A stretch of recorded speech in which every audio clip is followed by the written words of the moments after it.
Junk food में और ये फास्ट फूड में आप देख लें कि जितना भी उसमें बहुत ज़्यादा जो यूज़ हो रहा है वो आपका डबल रोटी का मैदे का इस्तेमाल जो हो रहा है। शवारमा भी आप देख लें कि वहाँ भी एक तो चिकन आ रहा है और दूसरी साइड पे उसके जो डबल रोटी है वो खमीर है, वाइट ब्रेड है और वो सफ़ेद मैदा जो है वो हमारे लिए बहुत ज़्यादा हार्मफुल है, जहर है। ये न्यूयॉर्क से था एक केस, तो उन्होंने वो मतलब इतनी एडिक्शन है उस बच्ची को कि वो छुरी उठा लेती है, अपने माँ को ऊपर भी तान देती है कि मुझे बर्गर चाहिए तो चाहिए।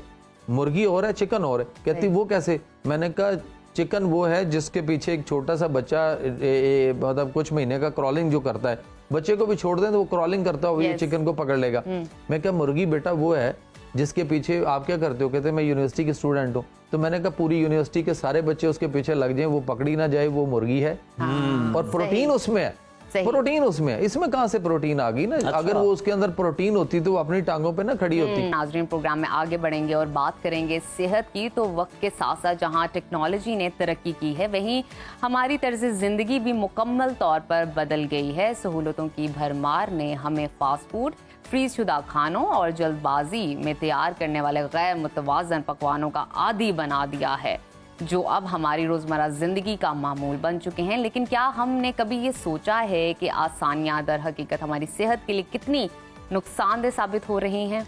ब्रॉयलर मुर्गी जो कि हर घर में ही तकरीबन आती है, हर दस्तरखान का लाज़मी हिस्सा बन चुकी है। फास्ट फूड जो नौजवान नस्ल की अव्वलीन तरजीह है, फ्रिज में दिनों तक रखा हुआ खाना और फिर बार बार उसे निकाल कर ओवन में गर्म करने की आदत, ये सब अगर हम देखें तो मजमूई तौर पर हमारी सेहत को अंदर से खोखला कर रहे हैं।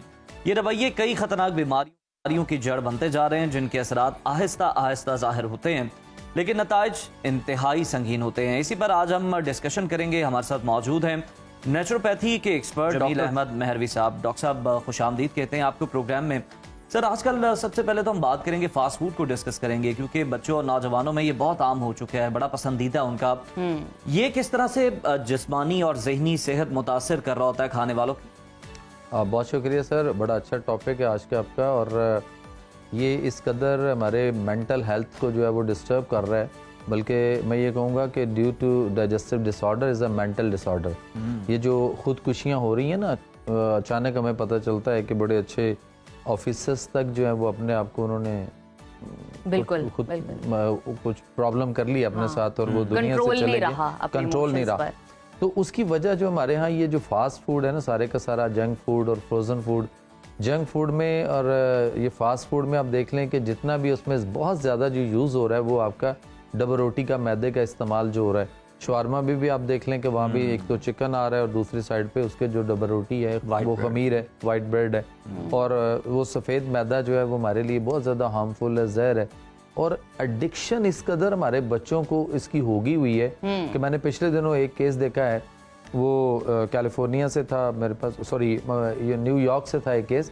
तो उन्होंने वो मतलब इतनी एडिक्शन है उस बच्ची को कि वो छुरी उठा लेती है, अपने माँ को ऊपर भी तान देती है कि मुझे बर्गर चाहिए तो चाहिए।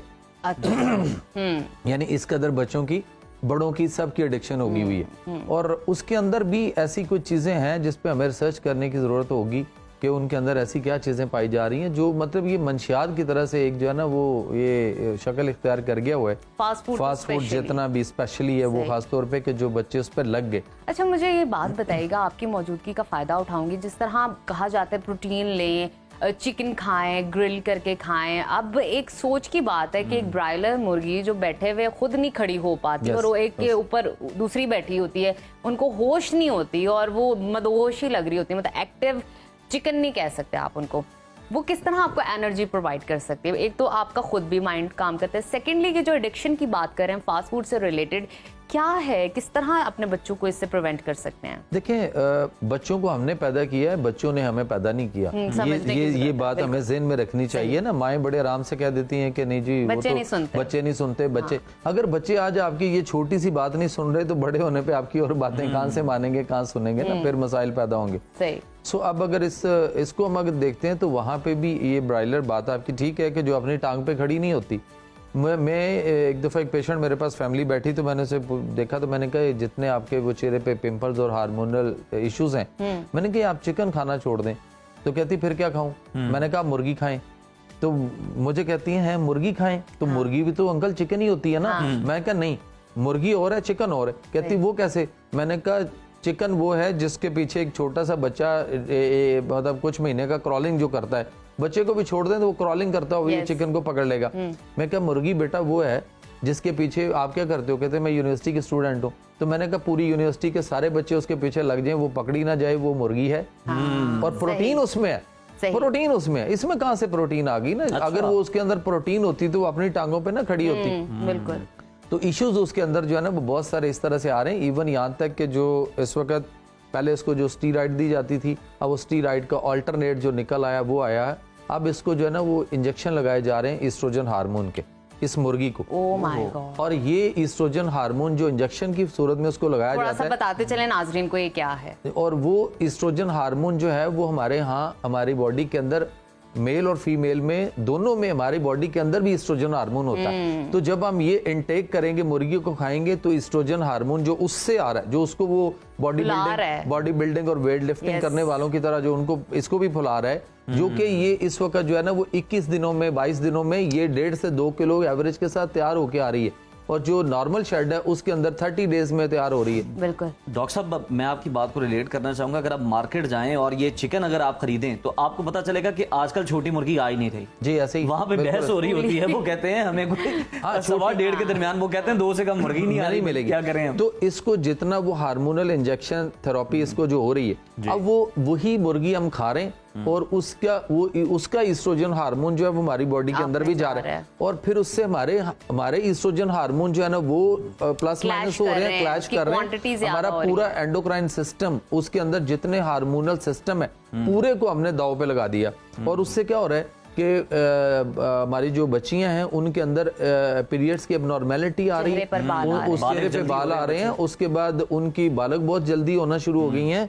बालक होने से याद है, मैं आपको 2 केस बता देता हूँ। मेरे पास में मैं पर्सनली देखे हैं, मेरी भी बेटी हैं, लेकिन वो बात करते हुए मुझे मतलब आप सुनेंगे हैरान हो जाएंगे, कौन सुनेगी।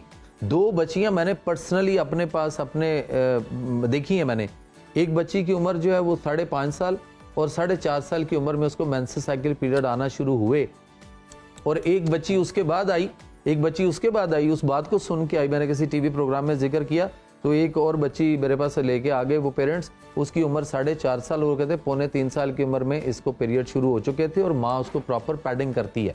ओह माय और ये पीछे यही चिकन और पीछे उसके यही सारी चीजें थी जो वो हम कर रहे हैं। अब वो ईस्ट्रोजन हार्मोन क्या कर रहे हैं, वो हमारे मर्दाना बांझपन भी कर चुका हुआ है। हम हमारी अगली नस्लें आने वाली, हम कहते हैं ना नाना दादा नानी दादी दादा दादी हम कब बनेंगे, कैसे बनेंगे। वो आफ्टर मैरिज जो मसाइल पैदा हो रहे हैं वो प्रैक्टिकल लाइफ में जाके वो फिर अगर प्रेगनेंसी होती है तो बच्चा ग्रोथ नहीं कर रहा, प्रेगनेंसी जो है वो मिसकैरेज हो रही है। तो इस तरह के जितने मसाइल आ रहे हैं ये सारे के सारे इन चीजों से आ रहे हैं ना। इस मुर्गी को मैं इस मुर्गी के खिलाफ नहीं हूँ। इस मुर्गी को आप घर में लेकर आए, इसको इसका चिक लें और उसको घर में पाले ना जरा, जो हमारी ऑर्गेनिक फूड है उसके ऊपर रख के।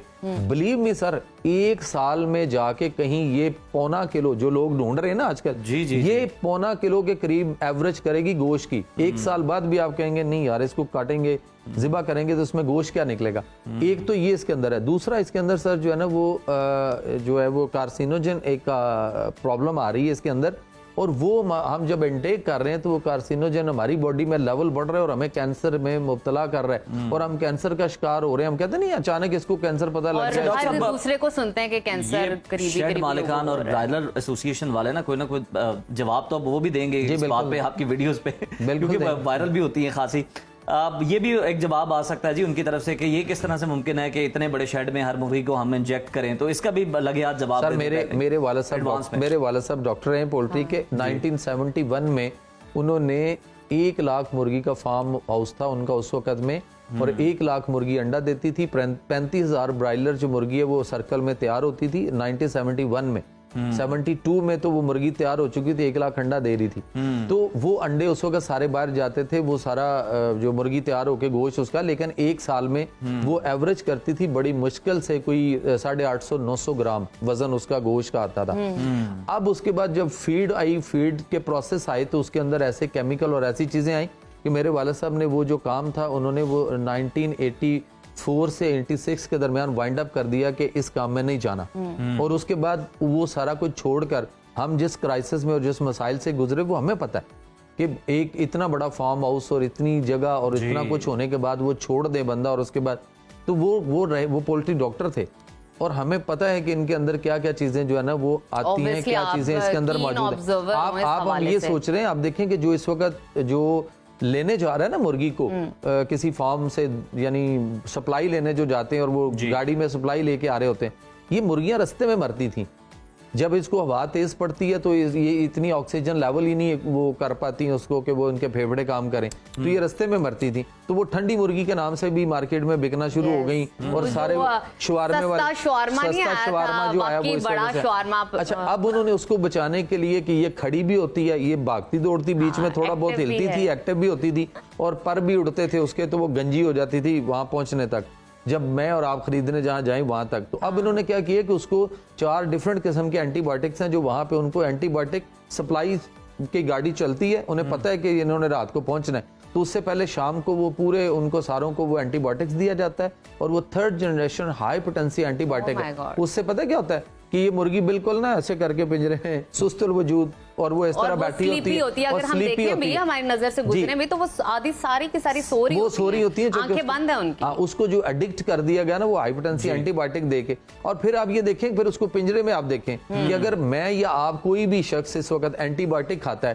तो उसको लूज मोशन शुरू होते हैं, और आप इन मुर्गियों को पिंजरे में देख लें कि लूज मोशन आ रहे हैं, और हम उसी तरह के बिल्कुल ये देख भी रहे होते हैं, और फिर आंखों देखी मक्खी जो है ना हम निगल भी रहे होते हैं, चले चिकन ही कह लें, वो निगल रहे होते हैं आप, तो ये बड़ा खतरनाक है। बहुत शुक्रिया डॉक्टर साहब, वक्त की किल्लत है, वरना हम आपसे जो फ्रोजन फूड है उसके हवाले से भी बात करते हैं, और जो लोग जो हैं कई महीनों तक गोश्त को सेव कर रहे होते हैं फ्रीजर में और खानों को, उस पर भी बात करें, तो इंशाल्लाह आने वाले प्रोग्राम में हम आपसे उस पर डिस्कशन करेंगे। बहुत शुक्रिया आपकी आमद का।